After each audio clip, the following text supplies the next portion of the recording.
बेळगाविया ನನ್ನ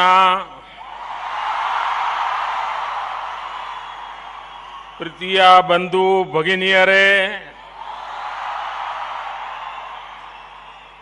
ನಿಮಗೆಲ್ಲ ನಮಸ್ಕಾರಗಳು.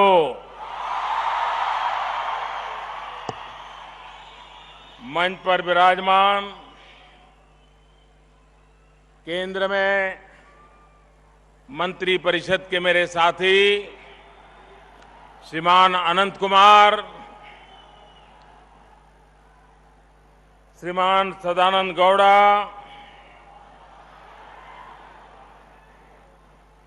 केएलई सोसाइटी के चेयरमैन डॉक्टर प्रभाकर कोरे जी, सोसाइटी के प्रेसिडेंट श्रीमान शिवानंद जी, संसद में मेरे साथी और कर्नाटक के जनप्रिय किसान नेता श्रीमान येदियुरप्पा जी, केंद्र में मंत्रिपरिषद के मेरे साथी श्री रमेश जी, कर्नाटक विधानसभा विरोध पक्ष के नेता श्रीमान जगदीश जी,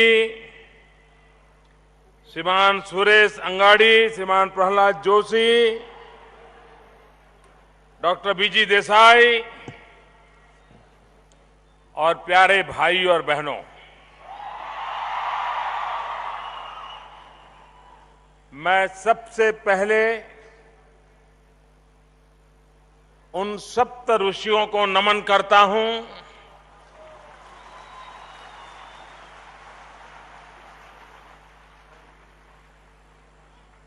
शिक्षक तो बहुत होते हैं, अच्छे शिक्षक होते हैं, उत्तम शिक्षक होते हैं, समर्पित शिक्षक होते हैं, लेकिन शायद इतिहास में अमर शिक्षक का शब्द प्रयोग करना होगा तो इन सप्त ऋषियों के लिए अमल करना होगा.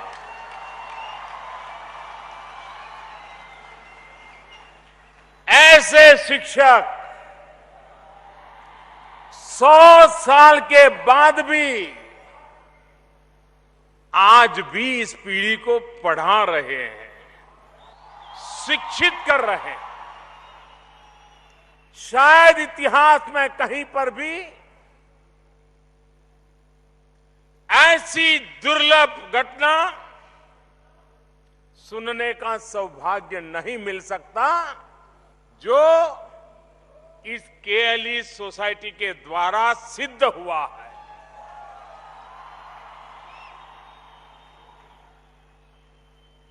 मैं देख रहा हूं मेरे सामने लाखों की तादाद में ये सारे नौजवान बैठे हैं.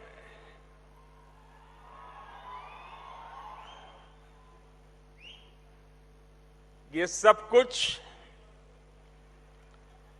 उन सप्त ऋषियों का तपस्या का परिणाम है.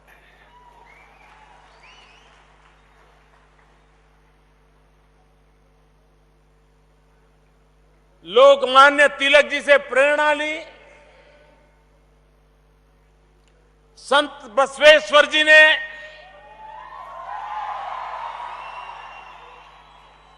सामाजिक क्रांति का जो बिगुल बजाया था, उस सामाजिक क्रांति को शिक्षा के माध्यम से न सिर्फ जन जन तक पहुंचाना, लेकिन पीढ़ी दर पीढ़ी से पहुंचाते रहना, ये भगीरथ काम 100 साल पहले इस धरती पर हुआ.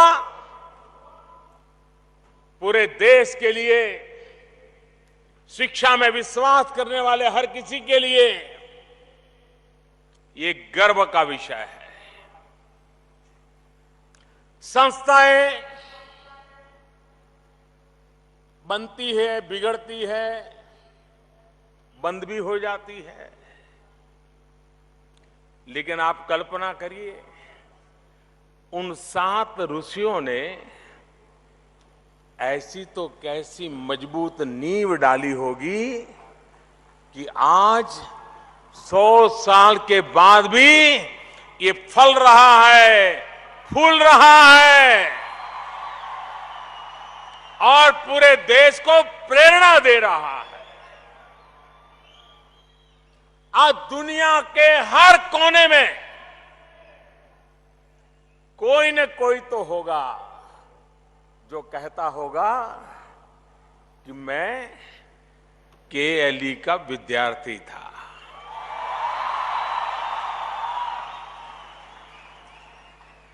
और दुनिया में भी जब किसी का इंटरव्यू होता होगा,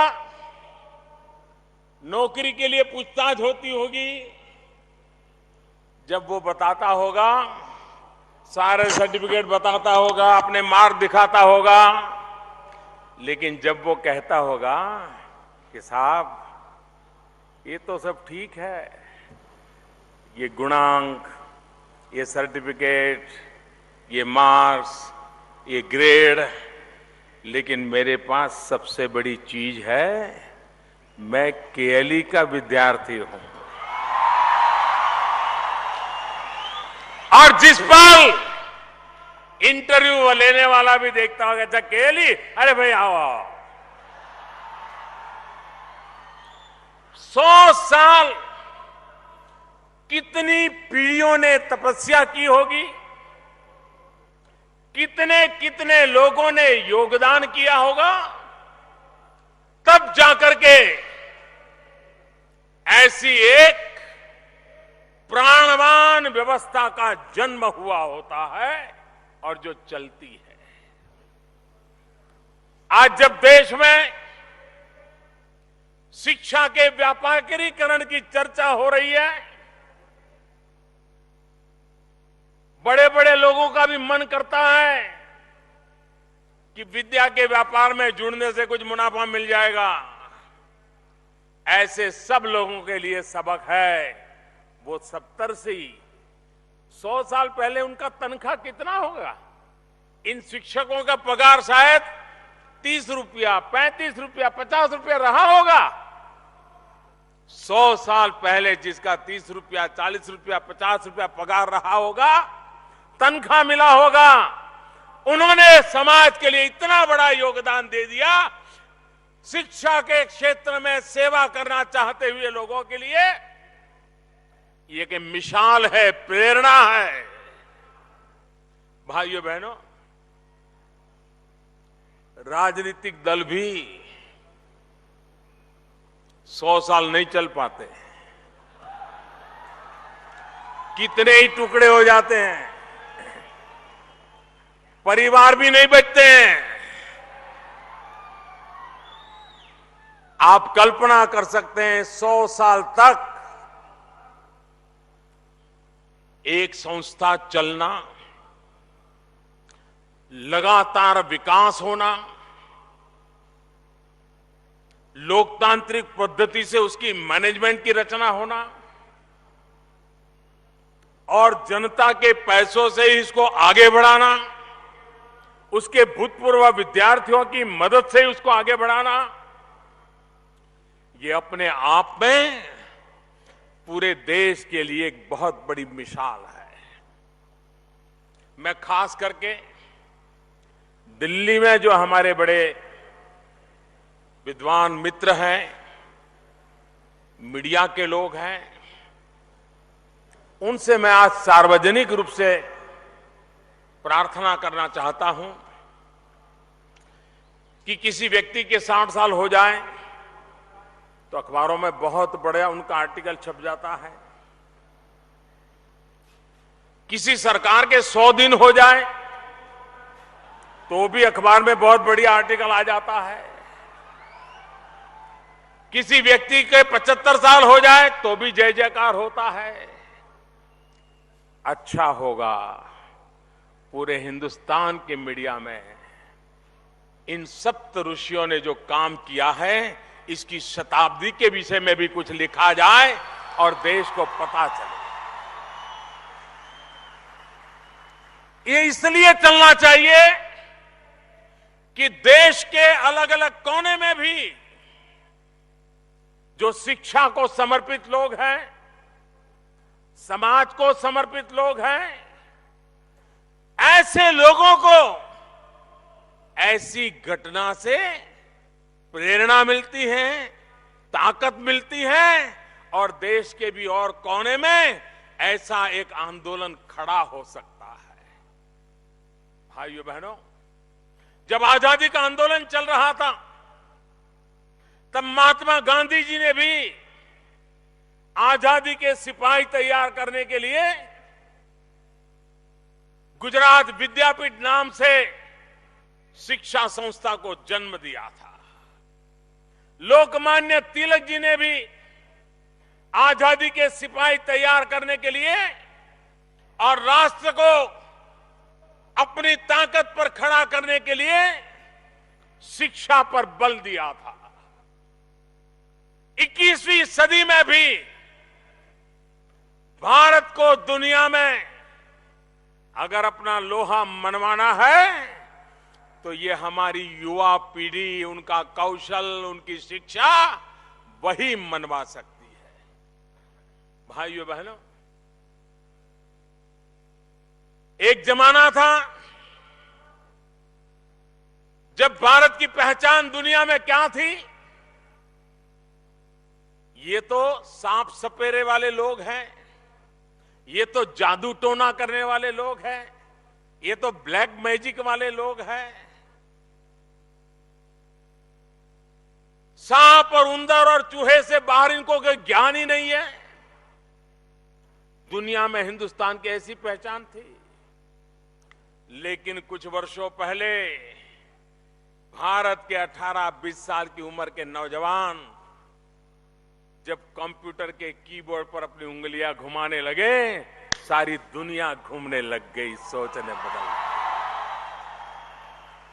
दुनिया को भारत के लिए सोचने का तरीका बदलना पड़ा, विश्व को मानना पड़ा कि भारत के पास अद्भुत शक्ति है, अद्भुत सामर्थ्य है और उसका मूल आधार शिक्षा है।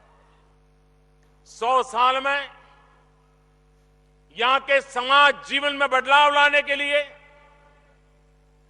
शिक्षा के द्वारा पूरे कर्नाटक के जीवन को ताकत देने में और उसके द्वारा पूरे देश को ताकत देने में आपका बहुत बड़ा योगदान रहा है। और जब मैंने पिछली बार आया था, हमारे प्रभाकर जी ने मुझे बताया कि 32 साल से लोग मुझे काम देते रहते हैं। ये छोटी बात नहीं है प्रभाकर जी, आपको मैं बधाई देता हूं, आपकी पूरी टीम को बधाई देता हूं। और लोकतांत्रिक पद्धति से होता है। इतनी सारी पीढ़ियों पर इतने लोगों ने काम किया होगा, लेकिन संस्था का भला, शिक्षा का भला, विद्यार्थियों का भला, इसमें कोई कॉम्प्रोमाइज नहीं किया। ये अपने आप में बहुत बड़ी बात है। लेकिन आज जब मैं इस उत्तम कार्य को अपनी आंखों के सामने देख रहा हूं तो मेरा भी मन करता है कि मैं भी आज आपसे कुछ मांग करके ही जाऊं। मांग सकता हूं ना? मिलेगा? आप कहेंगे यार देश का ऐसा प्रधानमंत्री कैसा है, मांगने आया है। ये प्रधानमंत्री है ही ऐसा जी, वो जनता से मांग करके ही गुजारा करता है। मैं आज आपसे कुछ मांगना चाहता हूं और मुझे विश्वास है, उन सप्त ऋषियों पर मेरा विश्वास है, आज की व्यवस्था पर विश्वास है। ये लाखों नौजवान मेरे सामने बैठे हैं, उन पर मेरा विश्वास है और इसलिए मांगने की हिम्मत कर रहा हूं। मांगो, मांगो, जरा आवाज जोर से आनी चाहिए। मांगो, सच में मांगो। आप मुझे बताइए, इस संस्था के पास 1.25 लाख विद्यार्थी है, इतना सारी इंस्टीट्यूशन चलती है। क्या हमारा केएलई ये संकल्प कर सकता है कि 2020 में 2020 में जब टोक्यो में ओलंपिक होगा तो कुछ गोल्ड मेडल इस केएलई के भी होंगे? कर सकते हो दोस्तों? कर सकते हो? संभव है दोस्तों, आपके लिए संभव है। मेरे प्यारे नौजवानों, मैं ये भी चाहूंगा,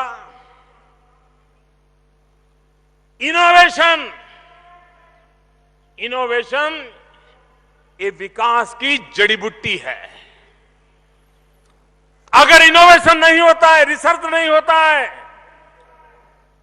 तो जीवन में ठहराव आ जाता है और जो रिसर्च करते हैं वो आगे निकल जाते हैं।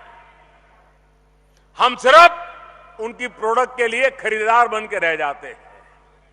आपके पास, मैंने पिछली बार आकर के देखा था, ऐसे उत्तम साइंटिस्ट हैं आपके पास, ऐसी उत्तम इंस्टीट्यूशंस हैं, ऐसे उत्तम टेक्निकल नॉलेज वाले लोग हैं। हर वर्ष इंटरनेशनली रिकॉग्नाइज हो ऐसा कोई न कोई इनोवेशन मानव जात के लिए केएलई दे सकता है। क्या दोगे? पक्का दोगे? तीसरी बात, भाइयों बहनों, आज दुनिया में जो पहली 100 उत्तम यूनिवर्सिटीज है, दुनिया की फर्स्ट 100 टॉप यूनिवर्सिटीज, उसमें हम नहीं है। शर्मिंदगी महसूस होती है। भारत सरकार ने इस बजट में एक महत्वपूर्ण फैसला किया है। हमने कहा है कि सरकार की 10 यूनिवर्सिटी और 10 प्राइवेट यूनिवर्सिटीज ये संकल्प करके आए कि हमें दुनिया की पहली 100 यूनिवर्सिटीज में अपना स्थान बनाना है। जो इस काम के लिए आगे आना चाहते हैं, उनको सरकार की तरफ से विशेष आर्थिक मदद दी जाएगी। जो इस काम को करने के लिए आना चाहते हैं, उनको सरकारी बाबुओं के जो बंधन होते हैं, ये परमिशन, वो परमिशन, ये नियम, वो नियम, उसमें भी मुक्ति दी जाएगी, खुला मैदान दिया जाएगा। मैं निमंत्रित करता हूं देश की प्राइवेट 10 यूनिवर्सिटीज को, मैं निमंत्रित करता हूं देश की 10 सरकारी यूनिवर्सिटीज को, हिम्मत करिए, आइए। दुनिया में जो 100 पहली है, उसमें क्या है जो हमारे में नहीं है, हम करके दिखाएं। और देश तो मेरे, अब सिर्फ देश कल था और आज एक बढ़ गया, इतने से नहीं चलेगा। अब तो दुनिया में जो अच्छा सा अच्छा है, वहां पहुंचने का प्रयास करना, ये हिंदुस्तान का सपना होना चाहिए, उसको लेकर के चलना चाहिए। भाइयों बहनों, आज मैं कर्नाटक की धरती पर आया हूं और टीवी के माध्यम से देश भी मेरी बात को सुन रहा है, तो मैं एक और विषय की भी चर्चा करना चाहता हूं। करूं? आप सुनना चाहते हैं? 8 तारीख रात को 8 बजे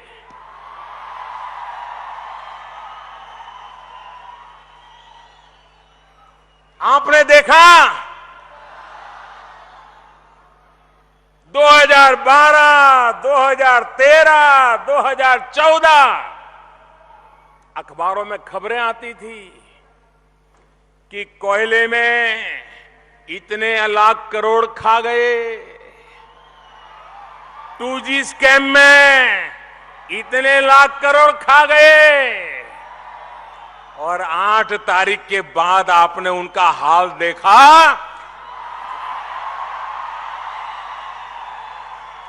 4,000 रुपये के लिए कतार में खड़ा रहना पड़ा, कतार में।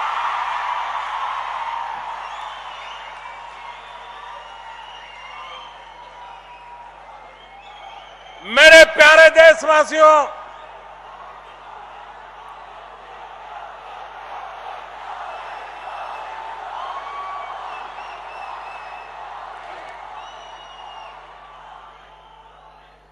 ये सरकार ईमानदार इंसान को परेशान करना नहीं चाहती है, लेकिन मेरे प्यारे भाइयों बहनों, बेईमान को छोड़ना भी नहीं है। 17 साल हो गए। आप मुझे बताइए, देश को लूटा गया है कि नहीं लूटा गया? भ्रष्टाचार हुआ है कि नहीं हुआ है? बड़ी बड़ी नोटों के थप्पे घर में लगे हैं कि नहीं लगे हैं?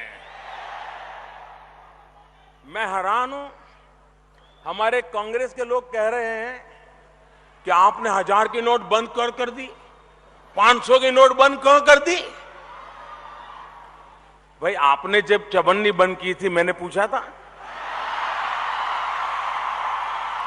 आपको मालूम है कांग्रेस पार्टी ने चवन्नी बंद की थी? कांग्रेस पार्टी ने एक बार चवन्नी बंद कर दी थी। इस देश ने तो कोई चिल्लाहट नहीं की। ठीक है, आपकी ताकत उतनी थी।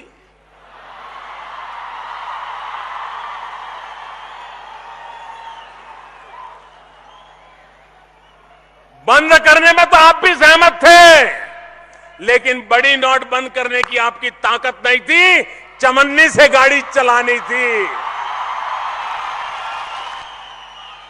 और जो लोग आज मुझे सवाल पूछते हैं कि मोदी ने 1000 की नोट का जादू किया, भाइयों बहनों, जो लोग मेरे भाषण सुनते हैं, मेरी बातें सुनते हैं, ये बात मैं पहली बार नहीं बोला हूं। 5 साल पहले सार्वजनिक सभा में मैंने कहा था कि कांग्रेस पार्टी में दम नहीं है, चवन्नी बंद कर रही है, मेरा चले तो मैं 1000 के नोट बंद कर दूं।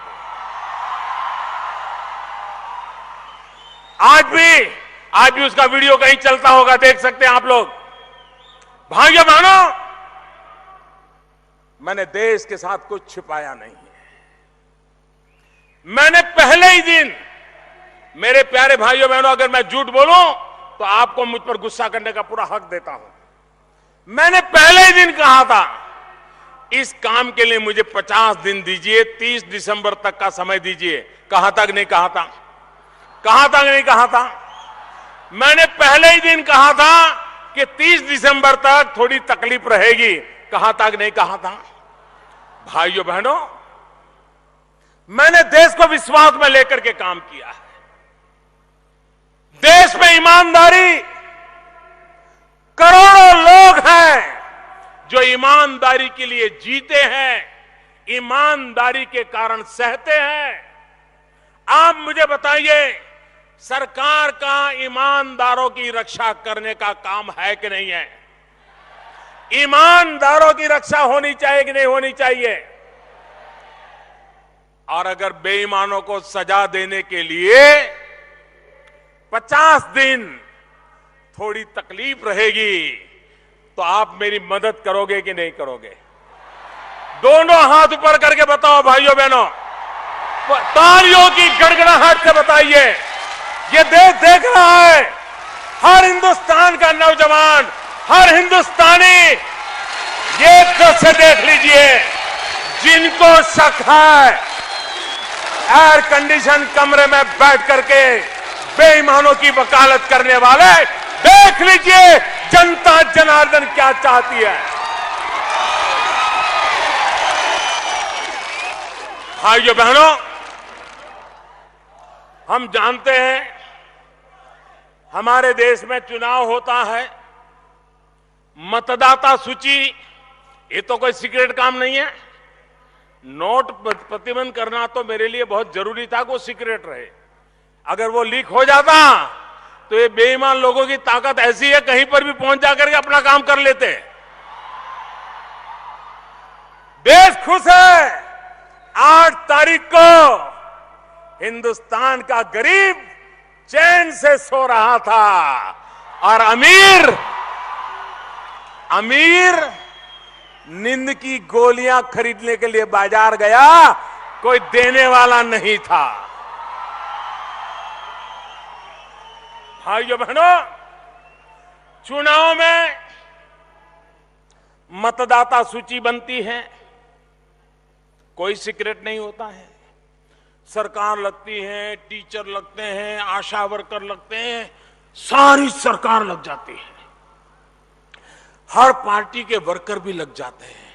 उसके बावजूद भी जिस दिन मतदान होता है तो शिकायत आती है कि नहीं आती है? मेरा नाम रह गया, मेरे मोहल्ले का नाम रह गया, मेरे परिवार का नाम रह गया, मेरी सोसाइटी का नाम रह गया।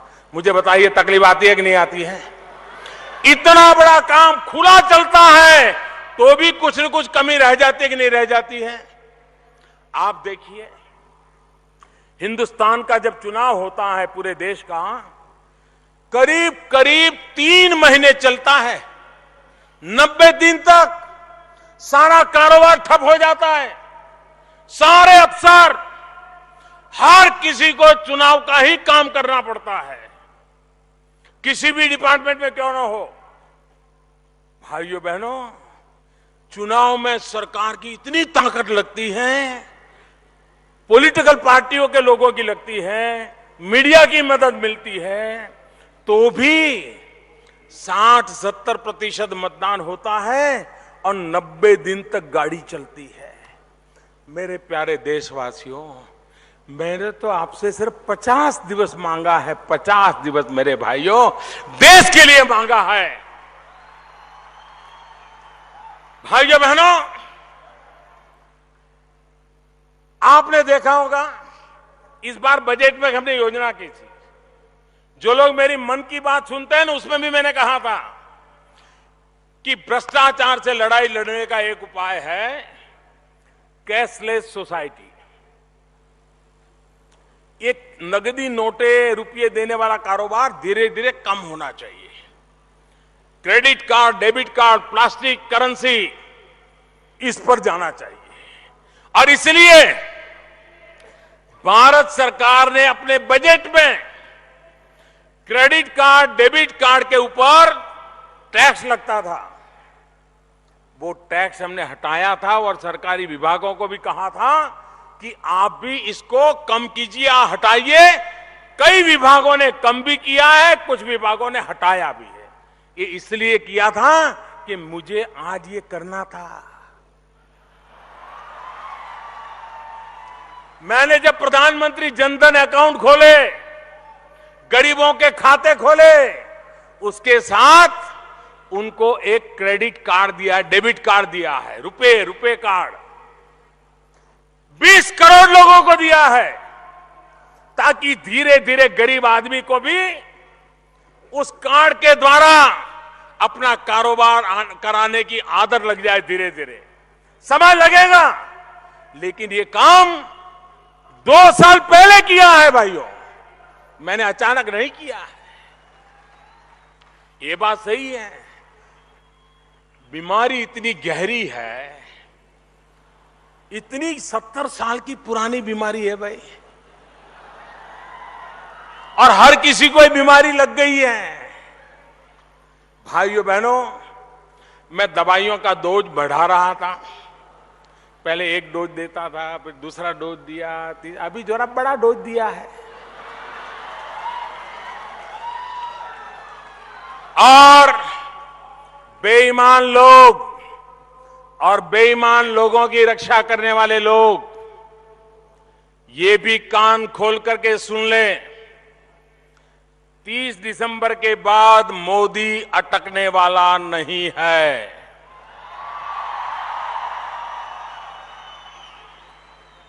जो लोग गंगा जी में चवन्नी नहीं डालते थे, आज नोटे डाल रहे हैं, नोटे। मैं एक दिन टीवी पे देख रहा था कि कूड़ा कचरा साफ करने वाली एक महिला कहते 57,000 रुपीज उसको कूड़े कचरे में मिला। वो बेचारी पुलिस थाने में जमा करवाने चली गई कि साहब इतने रुपये मिले। मैं अभी आया तो यहां स्वागत में हमारे प्रभाकर जी ने लोगों को फूल की पंखुड़ियां डाल रहे थे। मैंने कहा वो दिन दूर नहीं होगी जब कोई नेता आएंगे तो लोग हजार हजार नोटों की कतरन कर करके डालेंगे।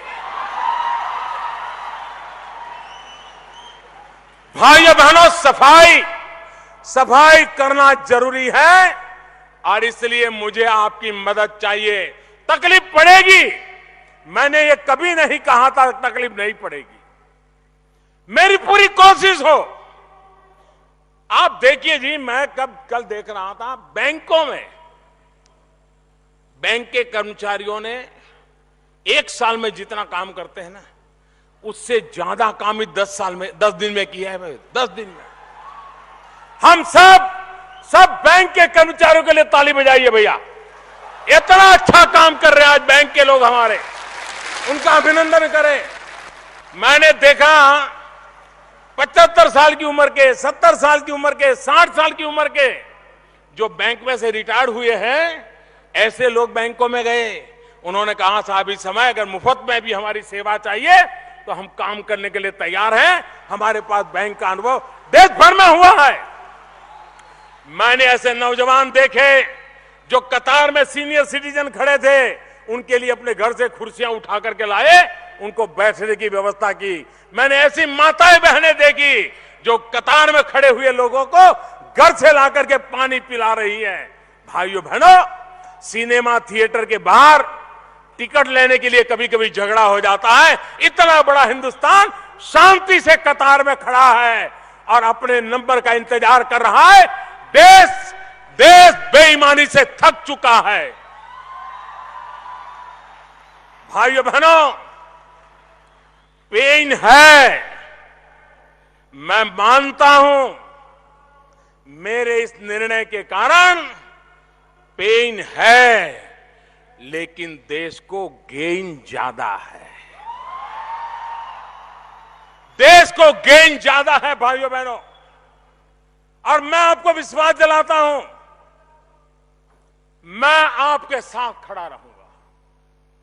मैं ईमानदार लोगों से कहना चाहता हूं, आप किसी बेईमान को अपनी 500 या 1000 की कमाई की नोट जल्दबाजी में मत दीजिए।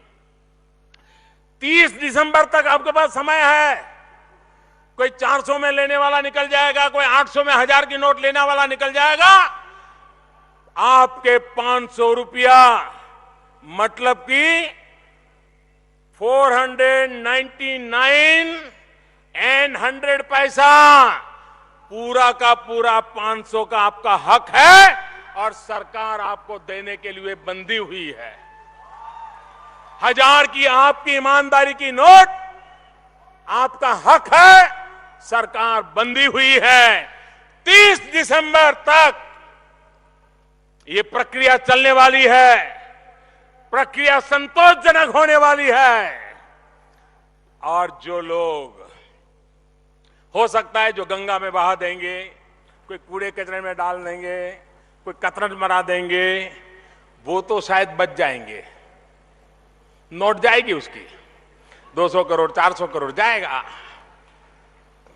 लेकिन कोई दूसरे रास्ते से बैंक में जमा करके ईमानदारी का खेल करने गया तो देश आजाद हुआ तब से अब तक का सारा चिट्ठा खोल करके रख दूंगा। 200% टैक्स लगाने के बाद 200% दंड लगाऊंगा। बहुत लूटा है मेरे प्यारे देशवासियों। लूटने वालों को आपने देख लिया है। 70 साल देश लूटा गया है। मुझे 70 महीने दीजिए, मैं साफ करके रख दूंगा दोस्तों।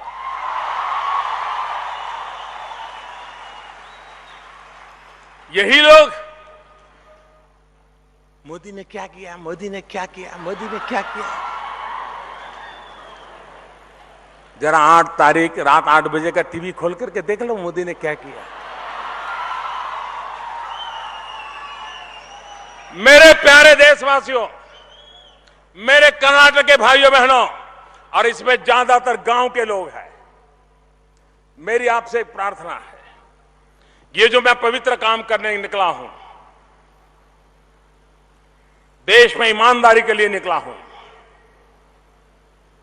अगर आपको मेरे ईमान में भरोसा है, अगर आपको मेरे काम में भरोसा है, ये जो नोटों की सफाई का मैंने अभियान चलाया है, अगर आपको मेरी बात पे भरोसा है, मुझे आपके आशीर्वाद चाहिए, आपके आशीर्वाद चाहिए। आपसे मेरी विनती है, अपनी जगह पर खड़े होकर के दोनों हाथ से ताली बजा करके मुझे आशीर्वाद दीजिए। ये ईमान और पवित्रता के काम को मैं आप सबसे प्रार्थना करता हूं, आप खड़े होकर के ताली बजा करके, ये एयर कंडीशन कमरों में बैठ करके दिन रात हमारे बाल नोचने वालों, ये गांव के लोग हैं, ये पढ़े लिखे लोग हैं, ये ईमानदारी के लिए कष्ट झेलने वाले लोग हैं, ये मुझे आशीर्वाद दे रहे हैं। ये आपके आशीर्वाद, ये आपके आशीर्वाद देश में सफाई करके रहेगा। मैं आपका बहुत बहुत आभारी हूं, मैं आपका बहुत बहुत धन्यवाद करता हूं। मेरे लिए खुशी की बात है, आमतौर पर पत्रकार लोग अपनी कुर्सी पर से खड़े नहीं होते हैं। मैं आज देख रहा हूं पत्रकार भी खड़े हो गए। मैं 100 सलाम करता हूं, इन पत्रकारों को 100 सलाम करता हूं जी। बहुत बड़ी बात की आपने, बहुत बड़ी बात की है जी। मैं बहुत आभार व्यक्त करता हूं, बहुत बहुत धन्यवाद।